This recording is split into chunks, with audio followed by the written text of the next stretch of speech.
Good afternoon. I am Elijah Diaz, and I am here with Vision. That's right. First off, I would like to say that your poetry today was amazing. Thank you very much. I actually liked it. I appreciate that.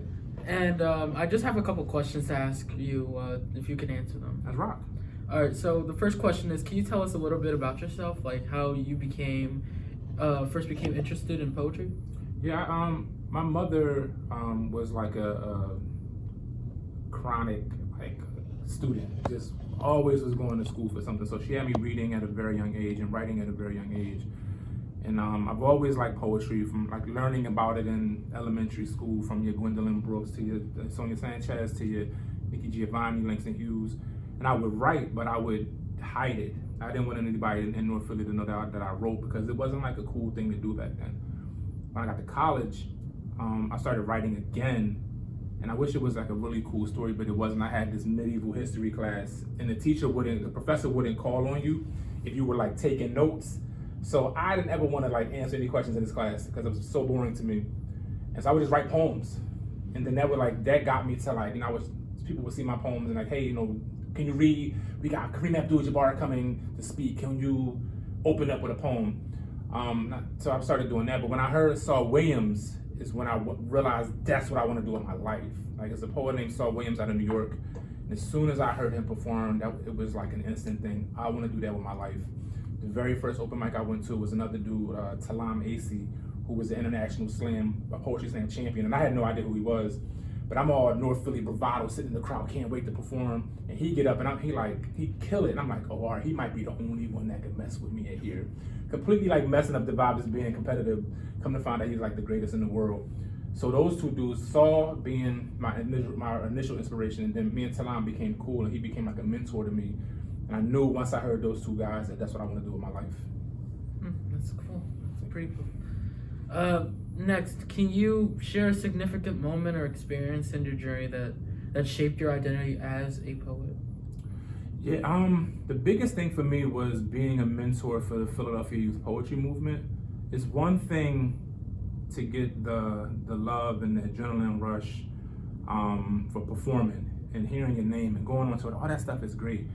But the best thing for me was being able to start teaching it and inspiring young poets and creating other teachers of poetry and so that's the big thing for me. Like, if I had to choose between poetry accolades for myself and poetry accolades for the young people that I work with, like it wouldn't even be a discussion. So winning Brave New Voices in 2011, winning Brave New Voices in 2015, and not just for me, but just seeing how happy they were.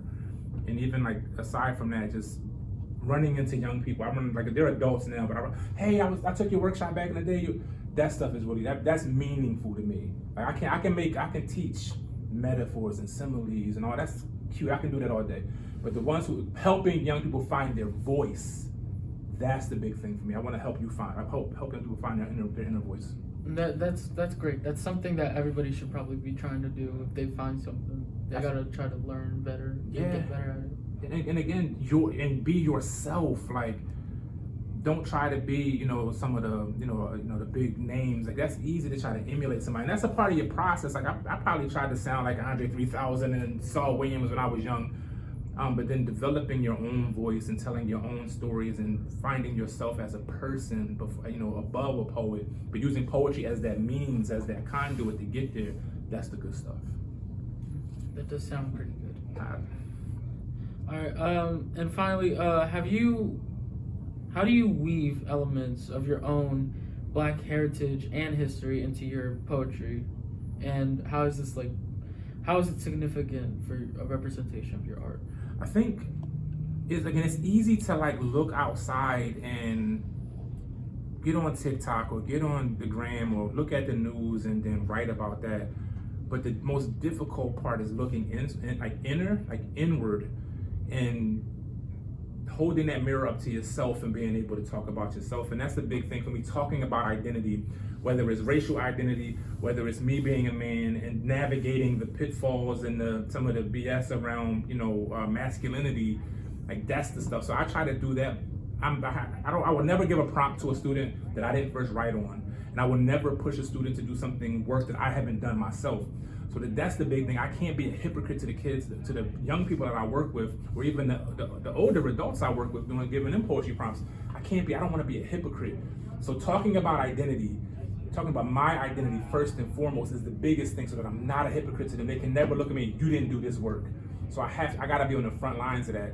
And not for nothing, being a 6'7", 300-pound poet, I feel like if he can be vulnerable, if he can talk about those things, maybe it'll hopefully inspire other men to do the same. He doesn't look soft doing that. He doesn't look like a punk doing that. He doesn't look like I want to be able to inspire all men to, like, let's get this off our chest. Let's grow from this. Let's heal from this. Let's talk about ourselves, the pitfalls, the great things. That means so much to me. So that's why I'm very heavy about doing all the inner work and talking about identity in general, whether it be racial or gender, whatever. Yeah, that's actually pretty cool. Appreciate that, man. Well, I appreciate the time we had together for these questions. Thank you so much for answering. Appreciate you taking time to do it.